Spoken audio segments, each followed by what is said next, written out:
This is a Pele Media podcast.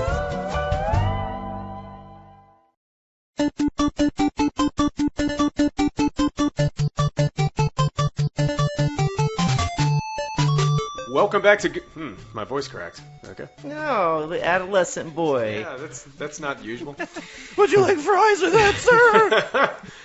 Welcome back to Goonies Minute, everybody. Goonies Minute is the fan podcast where we carefully explore the movie Goonies minute by minute. This is Brady. And this is Chris. And we are here today to go over minute number 97 of the Goonies, and we're joined for the last time with our special guest, Mr. John Robert Wilson of the Fifth Element podcast. John, thank you so much for coming back, and thanks for having been here for the beginning half of this week and some of last week. It's been a hell of a time, man. Really Guys, appreciate it has been a hoot and a holler. There you go. You know, living down in Louisiana, we're just glad that we were able to get you a P-row to be able to go navigate the bayous to get to our house. What are some other stereotypes you can throw in there? You guys have your pet alligators are really nice. Oh, well, yeah, exactly. The pet alligators out back, I got to remember to feed them a little bit after this podcast. Yeah, I seriously miss Louisiana, so it's nice to get a chance to hang out with you guys and talk about this awesome movie. I would say that, the summer's coming up, so things are getting really hot and humid, but no, they've been hot and humid all year. I don't think... Never stops. No, and if we do get some cool weather, it's for like an afternoon. The global warming is the winter, not the summer. The summer's always been hot here. What I've noticed, though, in the last 6, 7, 8 years, it's our winter that we used to have a little bit of. I think we had 1 day of freezing this whole winter. Which, I mean, that's insane. Wow. Yeah, it was a lot of high 70s in February and early March when the high is supposed to be in the low 60s. Yeah. So nothing, not quite like New York City. I mean, it's getting pretty warm up there right now for you guys, right? Yeah, but, I mean, luckily it's still a little cold. I mean, like today it was between, 50 and 70 all day. So it was nice, actually. It was actually pretty cold this morning. So okay, but it still gets nice and humid. We're right next to the water, so it still gets just as humid as Louisiana. Yeah, it's pretty bad. Chris, you remember back whenever we first started Goonies Minute, and the only thing we had to talk about at the beginning was the weather? I do remember that. They had some gloomy days. Yeah, it was disgusting. But it fit. It was appropriate to what was going on in the movie. That's right. So similar to Weather in Astoria. Hey, speaking of the movie, y'all want to go ahead and talk about it? Let's get into the minute. Yeah, let's jump into this waterlogged minute. Let's do it. All right, so the movie has gotten to a point now where I just don't know what the hell I'm watching anymore. We've got a mother who is manipulating her child, a grown man, and the music, the score under the scene it kind of fits what she is trying to do. It's like very sentimental and sweet, which just throws me off even more. And it's getting really uncomfortable, and all of that is about to be made worse whenever we find out that, how Sloth became Sloth. And she gets to the point in Rockabye Baby where she is talking about the awful lyrics about how when the cradle falls, and suddenly Sloth starts grabbing at his face. Yes, just like that. And so we assume that, and then she says, "Oh, well, I only dropped you once, maybe twice." And, yeah. So it's interesting that the movie would take the time to give us I have a question. Okay. All right. I don't know. To be able to make a face look like that, wouldn't he have to have been hit by an 18-wheeler and not just dropped? Well, if he's young enough. I mean, if his face was still malleable, wouldn't he have not been old enough to remember it? I don't know. I mean, did he not have a skull?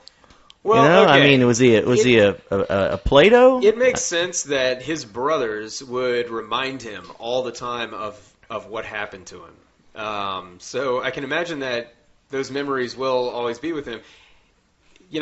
One, either he does remember it, or two, they're making fun of him for what happened all the time. But and then would dropping him on his head make his ear wiggle? I mean, I don't know what that has to do with it. Maybe there's more to this than meets the eye. It's a science project. Yeah, maybe Goonies 2 will answer this question for us.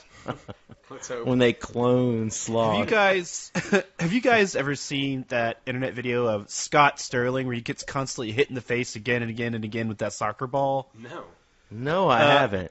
Okay, after you listen to this episode, Google Scott Sterling soccer shootout, or just soccer shootout Sterling, and it's basically him. And every single time he keeps on blocking soccer balls, but they keep on hitting him in the face, and and they keep on he keeps on getting knocked out more and more and more, and they keep on propping him up, and they still keep on just hitting him directly in the face. And I would think that's maybe something that would happen to Sloth. He just kept on getting hit in the face again and again and again. But his eye didn't turn into that. That's the only difference, right? The only difference. Yeah.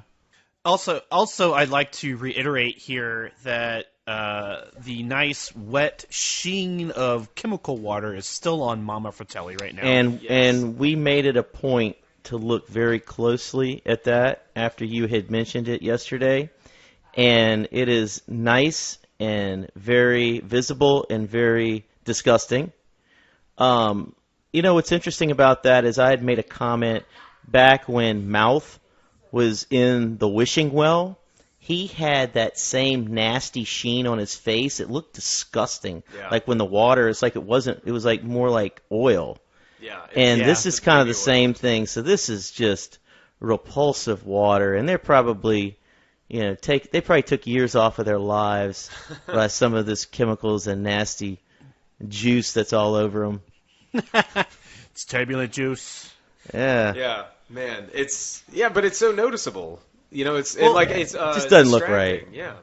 Well, as all this is happening, and Sloth is like, and he picks up Mama Fratelli and he so calmly and mellowly brings her over to the plank and just kind of drops her off. But then it cuts back to the Goonies, and we see that the water's like waist deep. Yeah, and she's already climbing back up on the boat too. You see. Yeah, how many stunt doubles do you think Mama Fratelli had for this scene? Oh man, well, I don't know. There's not many people that look like that. Yeah, but Anne Ramsey, you and I both know Anne Ramsey is not getting dropped, and she's not climbing. She's not climbing. That is exactly right about that. All right, so then we get Sloth basically taking a dive and going to meet up with the other Goonies. And the minute ends with Chunk sort of introducing him to the rest of them. And one of them screams, "Hey, you guys," when he's swimming up. Yeah, they already know that's his catchphrase. Yeah. And did you guys ever play with action figures in the tub? When you're taking a bath? He looks like what you would make your action figures dive in. His arms are kind of outstretched, like he's flexing his muscles, and his legs are kind of separated. So he looks just like someone posed him as an action figure and then threw him in to make him dive into this speaking of which, I don't know that we've talked about this before. Movies in the 70s and 80s it was obligatory. If you were a film that was aimed more or less towards children, there was going to be an action figure line. That's true. I don't know that the Goonies ever had that, but there is an action figure, toy company, I don't know quite what you would call it, called Reaction Figures. And it's people who will take movies that never really had toy lines and make action figures out of them that look kind of vintage. They don't look... Really? That's really interesting. No, I haven't noticed that, because I did look up some memorabilia for Goonies, and I just kind of glanced at the Google images. Yeah. And to me, it looked like there might have been some, but it was not something that was promoted as much as maybe as it could have been. Yeah. I mean, there's movies like Alien, Jaws, even like Terminator and stuff like that, and this Reaction Figure company has different action figures for each of these movies. And I got my brother the Chunk action figure, or maybe it was my sister-in-law, I don't know. The Chunk action figure for Christmas a few years ago, and it's and really it was cool. A newer design thing it's made to look vintage. Old. Dude, you can find them in the strangest places, like Barnes and Noble and stuff like that. You said it's called Refiction? No, Reaction Figures. Reaction? Okay. Yeah, and Reaction. Okay, yeah. It's like $8-9 on eBay. Yeah, and there's actually an action figure for Sloth, and you can get one with the Superman shirt and one without.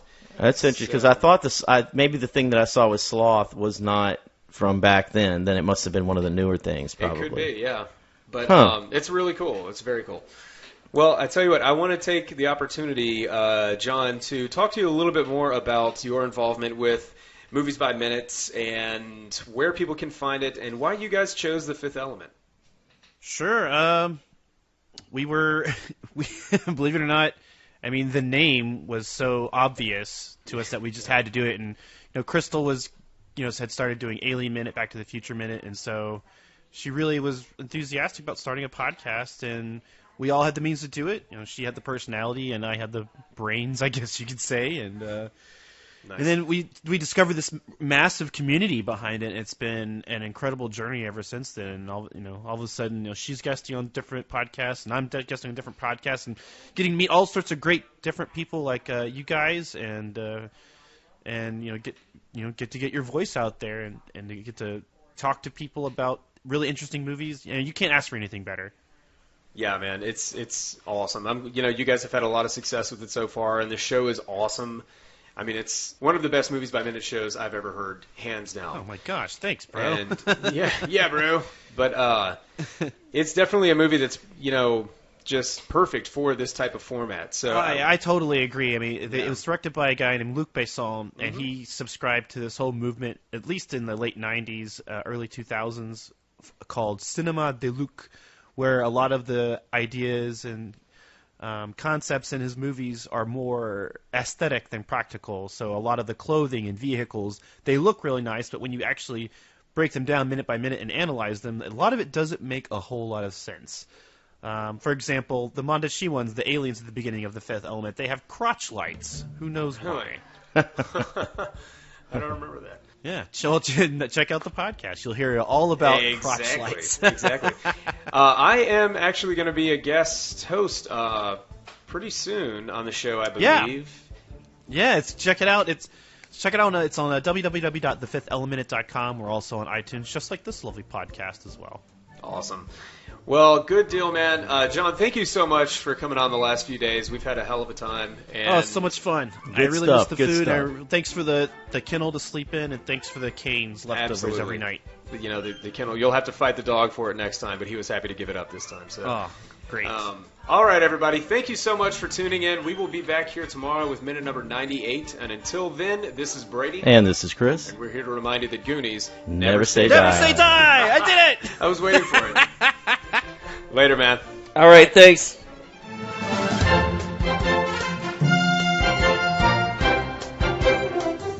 Goonies Minute is a fan-supported podcast. If you like the show, then leave us a review on iTunes. You can find us at GooniesMinute.com, Facebook.com/GooniesMinute, Twitter.com/GooniesMinute, and at Instagram @GooniesMinute. You can contact us at GooniesMinute@gmail.com. You've been listening to a Pele Media podcast. For premium content and exclusive podcasts, visit us at patreon.com/Pele Media. Check us out on Facebook at facebook.com/Pele Media and follow us on Twitter at twitter.com/Pele Media.